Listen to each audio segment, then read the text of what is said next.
बड़ी बड़ी सेलिब्रिटीज शैतानी गुड़िया है। अब इस लबूबू डॉल की हकीकत दरअसल है क्या, और इन तमाम दावों के पीछे असल सच्चाई क्या है? क्या इस खौफनाक दिखने वाली क्यूट गुड़िया के क्रेज़ के पीछे कोई ज़बरदस्त मार्केटिंग स्ट्रेटजी है या फिर कोई शैतानी ताकतें? आइए ज़रा इसको समझने की कोशिश करते हैं। सबसे पहले ये जान लें कि लबूबू एक बहुत ही यूनिक गुड़िया है, क्योंकि ये एक ऐसा ख़ास डिज़ाइन रखती है कि एक ही वक्त के अंदर ये डरावनी दिखने के साथ साथ क्यूट और खूबसूरत भी लगती है। और इस तरह के कैरेक्टर्स को अलोशी या फिर एल्फ लाइक कैरेक्टर कहते हैं, जो कि बच्चों के साथ साथ बड़ों के अंदर भी तेज़ी से मशहूर हो रहा है, ख़ास तौर पर कलेक्टर्स के दरमियान। इस गुड़िया के यूनिक फीचर्स मसलन इसके लंबे दांत, नुकीले दांत और चेहरा थोड़ा सा डरावना लगता है, लेकिन फिर भी ये मासूमियत की झलक देती है।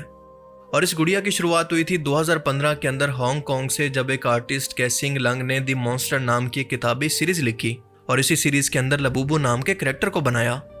अब इसको बनाने के पीछे इसकी सोच ये थी कि खूबसूरत और बिना किसी डिफेक्ट के गुड़ियाँ तो हर शख्स को, चाहे वो बच्चा हो या बड़ा हो, पसंद आती हैं, तो क्यों ना एक ऐसी गुड़िया बनाई जाए जो कि डरावनी होने के साथ साथ खूबसूरत भी लग सके। और इसका ये यूनिक आइडिया बाद में जाकर एक बहुत बड़ी सक्सेस के अंदर बदल गया, जब 2019 के अंदर चाइना की मशहूर कंपनी पॉप मार्ट ने इस कैरेक्टर को ब्लाइंड बॉक्स कलेक्टिव टॉयज की सूरत में इंट्रोड्यूस करवाया।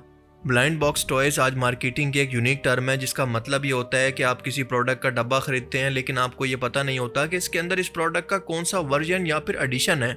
मतलब ये आम एडिशन भी हो सकता है और बहुत ही स्पेशल एडिशन भी। अब इसका मतलब ये है कि ये स्ट्रेटजी एक जुए की तरह काम करती है और जुए को भी प्रमोट करती है, क्योंकि अगर नॉर्मल चीज़ निकली तो आपके पैसे ज़ाया, और अगर यूनिक स्पेशल एडिशन निकला तो ऑनलाइन इसको बेचकर आप आसानी से हज़ारों डॉलर कमा सकते हैं। Boo figure has just sold for $150,000 US. यानी इस स्ट्रेटजी के मुताबिक पॉप मार्ट की हर ये 72वीं गुड़िया एक स्पेशल एडिशन होगी। और इसी एक बिजनेस स्ट्रेटजी, क्यूरियोसिटी और तजस्सुस ने इस प्रोडक्ट की हाइप और सेल को अचानक से इतना बढ़ा दिया है, क्योंकि खास तौर पर कलेक्टर्स और आम लोग दोनों इसको शॉर्ट टर्म के अंदर पैसा कमाने का जरिया समझ रहे हैं। और यही वजह है कि 17 से 29 डॉलर के अंदर मिलने वाली ये गुड़िया ब्लैक मार्केट के अंदर $10,000 तक भी बिक रही है। अब लबूबू डॉल के अंदर स्पेशल एडिशन का मतलब ये है कि ये मुख्तलिफ किस्म के ड्रेसेस और कैरेक्टर्स के अंदर आती है। मिसाल के तौर पर कभी कोई सुपर हीरो के ड्रेस के अंदर, कभी किसी जानवर, तो कभी किसी एस्ट्रोनॉट की सूरत।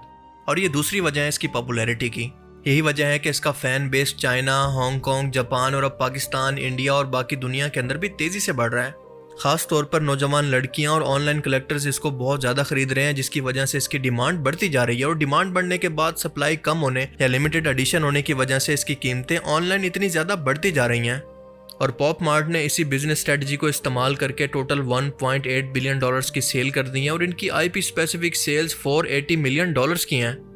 अब ये IP सेल्स क्या होती हैं? देखें, लबूबू डॉल एक मखसूस किस्म का फिक्शनल कैरेक्टर है। इसकी IP का मतलब है इसकी पहचान का अलग कोड, एक अलग शनाख्त, ताकि इसको कोई और बनाकर बेच ना सके। जब भी कोई कंपनी इस तरह के फिक्शन कैरेक्टर्स को बेचना चाहती है तो इसके मालिक से, इसके क्रिएटर से इसकी IP खरीदनी पड़ती है, और इसके बदले मालिक को कंपनी लाइसेंस फीस के साथ साथ इस प्रोडक्ट की हर एक सेल पर रॉयल्टी या फिर कमीशन भी देती है, जो कि आमतौर पर 10% तक होता है। और इसकी वजह से इस कैरेक्टर के ऑनर को भी फायदा होता है और इसको बेचने वाली कंपनी को भी। मिसाल के तौर पर जैसे आयरन मैन, स्पाइडरमैन वगैरह, ये सब मार्वल की IPs हैं और इनसे जुड़ी तमाम प्रोडक्ट्स IP स्पेसिफिक कहलाती हैं। जो कंपनी भी इससे जुड़ी तमाम प्रोडक्ट्स को बेचना चाहेगी तो वो हर स्पेसिफिक सेल पर इनको रॉयल्टी भी देगी और इनके लिए स्पेसिफिक फीस भी होगी। अब इस तरह की प्रोडक्ट्स आमतौर पर लिमिटेड एडिशन होती हैं, जिसकी वजह से ज़्यादा महंगी और कीमती समझी जाती है। जवाब है कि नहीं। और क्या ये खरीदना हराम है? जवाब है कि हाँ, बिल्कुल। आइए ज़रा इसको डिटेल से समझें। देखें, लबूबू डॉल के बारे में फ़िलहाल कोई ऐसा साइंसी या दीनी सबूत नहीं है कि ये शैतानी ताकतों से जुड़ी है। ये सिर्फ एक फिक्शनल कैरेक्टर है, जैसा कि पोकेमॉन, आयरन मैन, सुपरमैन वगैरह, और इसे बच्चों और बड़ों की इंटरटेनमेंट के लिए बनाया गया है। इस्लाम के अंदर किसी भी चीज़ को शैतानी या फिर हराम तभी समझा जाता है जब वो अकीदे के अंदर बिगाड़ पैदा करे, मिसाल के तौर पर इबादत और हराम काम की तरफ बुलाए या कोई शरई असूल तोड़े। लेकिन जैसा कि मैंने ऊपर कहा कि ये जुए को प्रमोट कर रही है, जैसा कि ब्लाइंड बॉक्स टॉय स्ट्रेटजीज के जरिए होता है, तो ये इस्लाम के अंदर हराम है।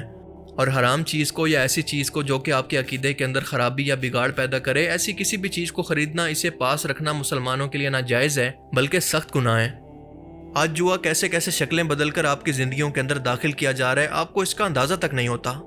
लेकिन जहाँ तक शैतानी ताकतों की बात है तो ये चीज़ तोहम परस्ती के अंदर आ जाती है, और इस्लाम वो मज़हब है जो कि तोहम परस्ती के सख्त खिलाफ है।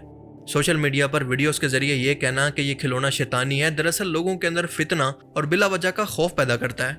बगैर इल्म के किसी भी चीज़ को जादू और जिन्नात से जोड़ देना खुद एक गुनाह बन सकता है, क्योंकि इसकी वजह से आम लोगों का अकीदा ख़राब होता है और आम लोग अल्लाह की बजाय बेबुनियाद बातों पर यकीन करने लगते हैं। इन आम लोगों पर साइंस और तहकीक का रास्ता